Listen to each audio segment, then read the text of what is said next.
Apple just reported their quarterly earnings, and on the conference call with investors and analysts, the CEO of Apple, Tim Cook, highlighted this new political spat for Apple, where they are trying to negotiate with the Trump administration on where to build the Mac Pro.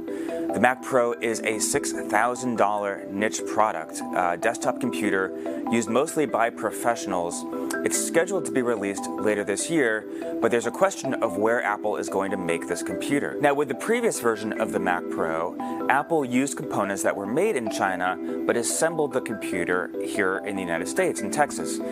Apple's wanted to continue to use that same process, but they say that it would be too expensive to do it that way if the Trump administration goes through with this new plan for 25% tariff on goods imported from China. Apple 2 weeks ago asked the Trump administration for an exemption from these threatened tariffs, and on Friday, Trump came back and said no, that Apple would not be getting any exemption, in part because he wants to see a couple things. Trump wants to see Apple announcing a new factory in Texas, and his advisors have been saying in interviews that they want to see even more. They would like to see some more components made in the United States. They want to see suppliers in the United States working for Apple. Apple says that they're already spending an enormous amount of money every year on components and other supplies from the U.S. But because of the 25% tariff that Trump is threatening, Apple's already moving the production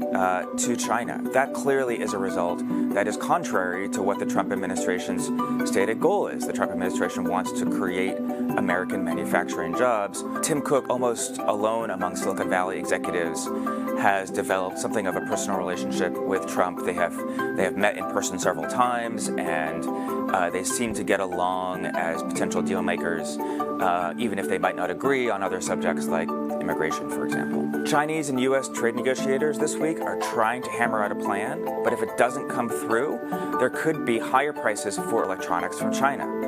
It's not just the Mac Pro, it could be the PlayStation.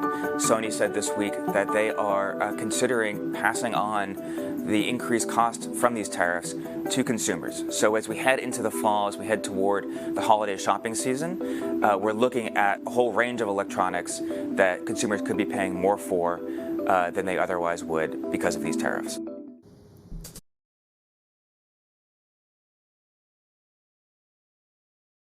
Hey, NBC News viewers, thanks for checking out our YouTube channel. Subscribe by clicking on that button down here, and click on any of the videos over here to watch the latest interviews, show highlights, and digital exclusives.